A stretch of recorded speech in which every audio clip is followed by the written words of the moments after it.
Let's pray. Heavenly Father, teach us to Sabbath. In Jesus' name, amen.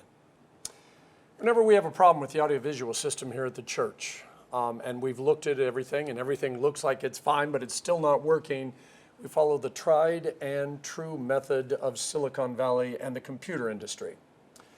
We say, turn it all off. Shut it all down. Wait 30 seconds, then turn it back on. And that cures the problem most of the time.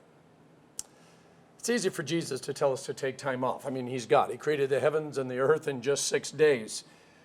If we had his power, we could get all of our to-do stuff done in just a second, spend the rest of the day binge watching Ted Lasso or all 694 episodes of Doctor Who, and there's more on the way. But we aren't Jesus. So even though we're supposed to take time off, there's always things to do on our to-do list, and so we feel like we just got to keep going. So the Sabbath is Saturday, no doubt about that, roughly sunset on Friday night till sunset on Saturday night. So when did we switch to Sunday worship? And is it the same as a Sabbath?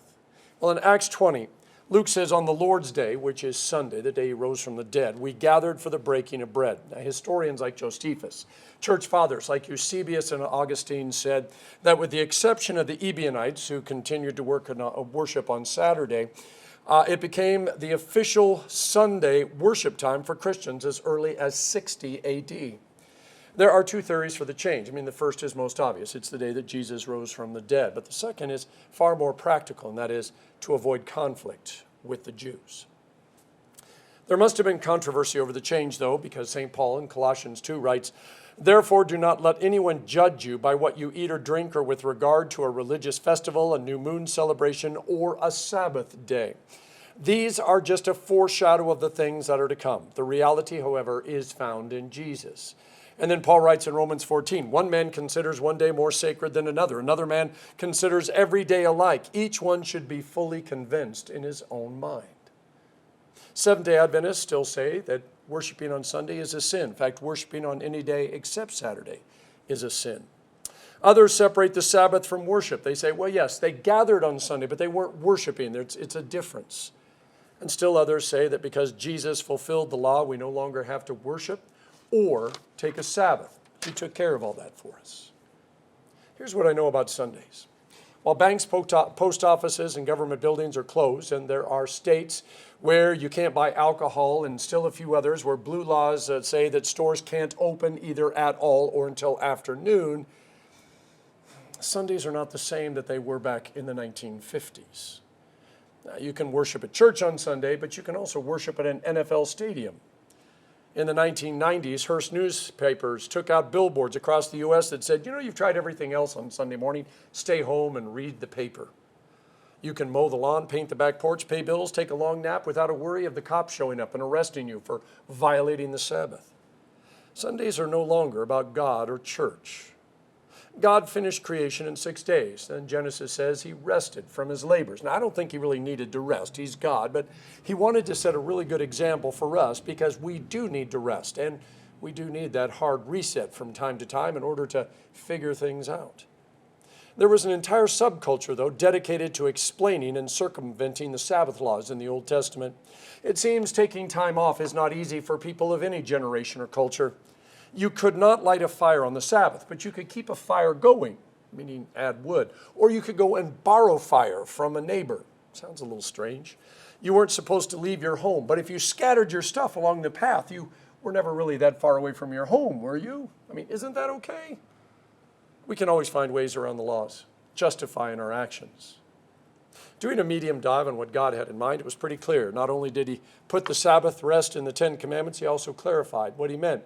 He said, all people, free, enslaved, immigrants, aliens, children, elderly, even ox and donkey and livestock, are to take the day off for a hard reset. The commandment served as an important reminder. He says, look, he says the Hebrew nation was enslaved and had no choice, and they were without rest the whole time they were in Egypt. I came and I rescued you, he said, and I don't want you to enslave yourself again because you have so much to do that you forget to take the time off. And yet when Jesus arrives, this is what he discovered.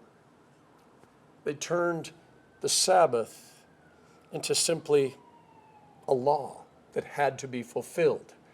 Whether you actually did what you were supposed to or not didn't matter. As long as you took that day off and didn't do any work, you were good.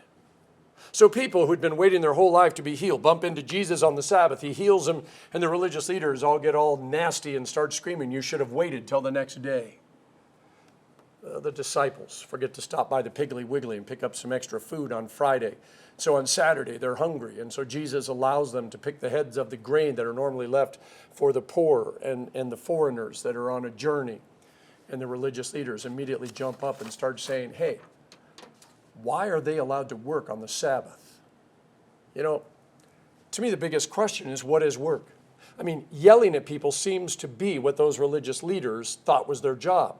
So if they were yelling at people on the Sabbath, weren't they also working? See, reading the Gospels, even though Jesus is God, it turns out he actually wasn't able to get all of his work done, at least not as quickly as he created the heavens and the earth. His mom thought he was out of his mind because one day he forgot to stop for lunch because the crowds were lined up so far, all of them wanting to talk to him, wanted to be healed. When the Bible says Jesus was just like us, only without sin, they weren't kidding. Jesus knew exactly what it was like to be so tired, your bones hurt, experience a weariness that cripples not just the body, but also the soul. It's why he was so good at taking naps. But naps are not a hard reset. They're more like just a little quick refresher. So what do you do to recreate yourself? And by the way, don't say sleep. Sleep is an important part of a healthy lifestyle, but it can't recreate you. I mean, you were created by a creating God to create things. He placed within you your passions, your dreams, these visions, your gifts to inspire you. And the world is always reaching out to crush those things. And that means you need to find a way to keep them alive, which is what the Sabbath is really all about. That's why it's not just staying at home and sleeping all day. See, the true Sabbath is about finding the joy and the strength to be what God created you to be, so that you can do the things that God created you to do. Every morning, God takes the same old earth and stars and sky and gravitational forces and laws of nature, and he does something new with them. Not only are snowflakes never the same, but so are sunrises and sunsets and clouds and raindrops and trees and flowers. Everyone is different. Every day, God takes what is around us and he creates something new. And by the way, that goes for you too. You are not the same person that went to bed last night. You're also not the same person that ate breakfast this morning. Your cells are constantly rearranging themselves. Your brain is always thinking new things. You're having new dreams, new visions, new ideas. See, when God says sing a new song, it's because there is always something new to sing about. Now, we are people of law and gospel. And when we get to heaven, we're only going to be people of the gospel. But for now, the gospel isn't enough because we're always wiggling and bending and breaking things. And so God has to put the law around us. See, for those of us who are here in worship this morning, if it's Sunday, for those of us who are online, I trust that this service, in the simplest of ways, is helping to refresh you, to help you be recreated, so that you are prepared for whatever you have to face, whatever is waiting for you when you go back out into the world. Now, there are people who don't want to be in church. They don't believe in God, don't care about God. You know, they're just about themselves. And we pray for them, and we pray with them, because it's a terrible burden to carry the weight and the pain of the world on your shoulders and not have anybody to call on to help you. But there are also people who would like to be in church on Sundays, but they can't because they're working. See, I'm fortunate. Even though I have to work on Sundays, I get to be with the people that I love to be with. And so my Sunday is filled, even though I'm working, with people who refresh me, encourage me, strengthen me. But you know, where is our Sabbath if it can't be on Saturday, or in our case, Sunday? Now, the Sabbath is not optional. But it's more than just fulfilling a commandment. Because if we do not find our Sabbath rest, the world and the pain and the anger and the loss will consume us. I can't expect someone to quit their job, which allows them to feed their family, or to defend our country, or to protect us, just so they can be in church on Sundays. And there are people in hospitals and nursing homes and other places where, as much as they would like to, they simply are not free to go and worship God. In the 1950s, they passed blue laws to enforce the Sabbath. But that doesn't work anymore in a world that lives online where you can shop and you can do just about everything. So you know what? If I make you stay home, it's no longer a threat when you tell a kid, go into your room and stay there, because they've got so much to do in there, especially if they've got a phone or a tablet. They won't even miss being outside.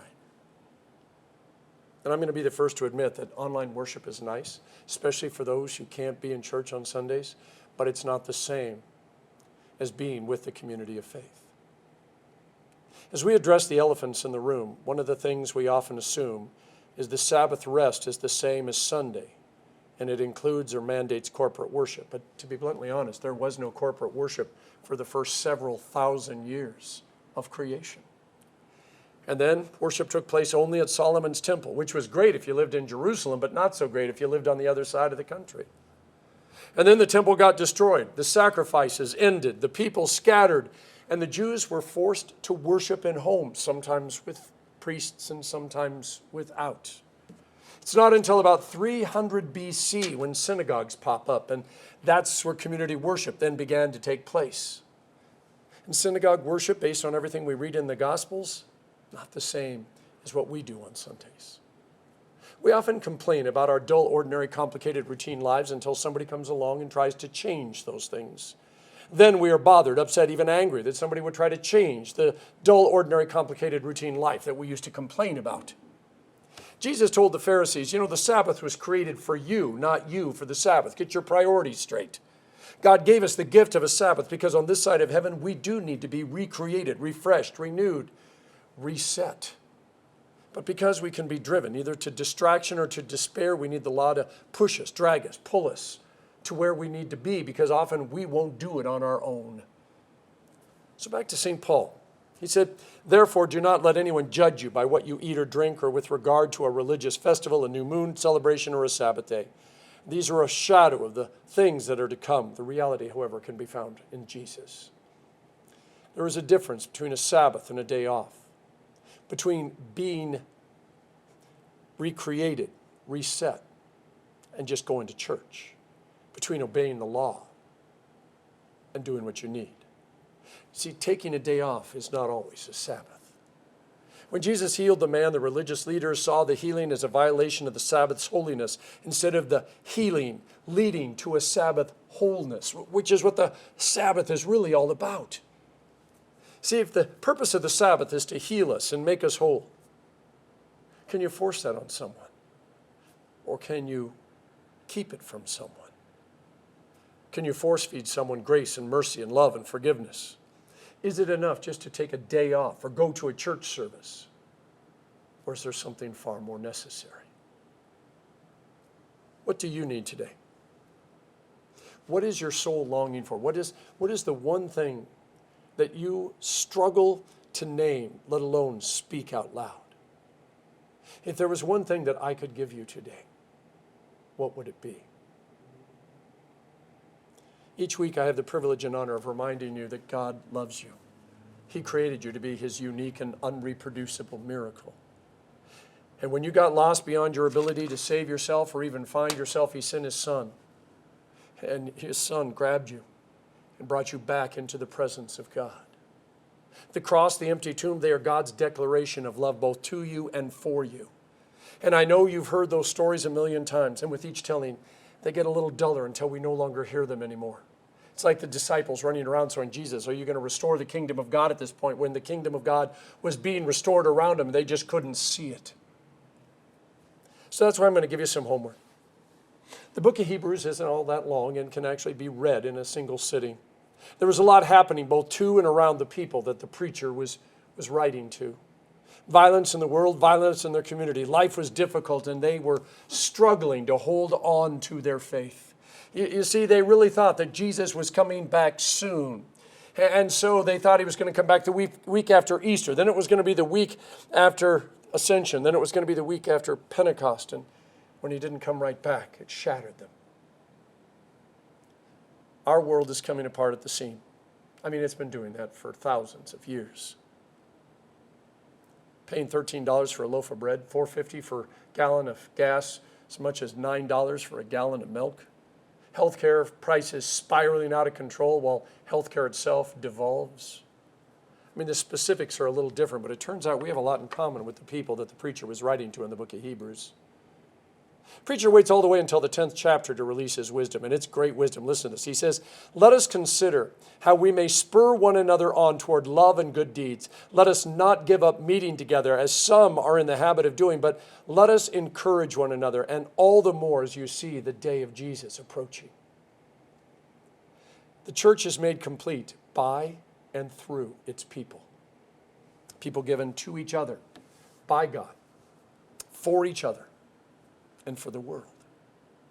And so even though legally the Sabbath is Saturday and it may not require a formal worship service to be considered the Sabbath, it turns out it's a necessary part of the hard reset each of us needs in order to be able to get through this life, through this world, and to gather our friends and family to go with us. We depend on Jesus showing up in the water of baptism, the bread and wine of communion. I mean, that is our sacramental theology. Whether we realize it or not, we also depend on Jesus showing up in the people of the church. Not just in church, but the church people when they live in our neighborhood or hang out with us or work with us or play with us. See, the Hebrew preaches urges showing up for each other. And in so doing, he says, we can expect Jesus to show up because Jesus promised to be in us and with us. The people are not perfect examples of fulfilling all the commandments and laws. They're not here to show us how to live a perfect life. But instead, they are frail and broken people who have experienced healing, grace, and love, and just being in their presence, we will experience some grace and some love, some healing, some refreshing, because such things are even more contagious than COVID. St. Paul says all the things we do are just a shadow of the things that are to come. The reality is always found in Jesus. Ultimately, our hope is and always will be in Jesus. And when he comes to take us home to heaven, we will be completely and totally healed and whole and perfect. But until that time, we need a hard reset to remember and to be recreated and refreshed and have a chance to dream and wonder and see things with fresh eyes and to just step back and allow God to forgive us and love us. We need dreams. We need visions. We need the ability to take a deep breath. That's what the Sabbath is all about. As King David put it, be still and know that God is God so that you don't have to be God. Yeah, it's my paraphrase, but I think you understand it. When we can't gather with the saints on Sunday, we must find a time to gather with them and a place to gather with them, whether it's a Monday, a Tuesday, a Thursday, whether it's breakfast, whether it's dinner, might even be in the middle of the night, might even be online. You see, it's not about the day, the time, or the specific event. It's about coming before God and saying, I need you. I need your forgiveness. I need your spirit. I need your healing. I need your presence in my life. I need your people gathered around me to encourage me, and I need to encourage them. There's no better way than doing that, than gathering with those who can encourage, refresh, and spur one another on. See, one thing I know, if we don't find the Sabbath will find us because we get so broken, so lost, and so deep in pain that we can't do anything other than cry out to God, which is why Jesus puts us in community, so that we can hold each other up and love one another and encourage one another, so that we can keep that shatteredness, that lostness from happening. You are unique and unreproducible. God wants to keep it that way. So he gave you a bunch of people in your life, and he gave you his Spirit, and he gave you his Word. Rest in him. Find your Sabbath. In the name of the Father, and of the Son, and of the Holy Spirit. Amen.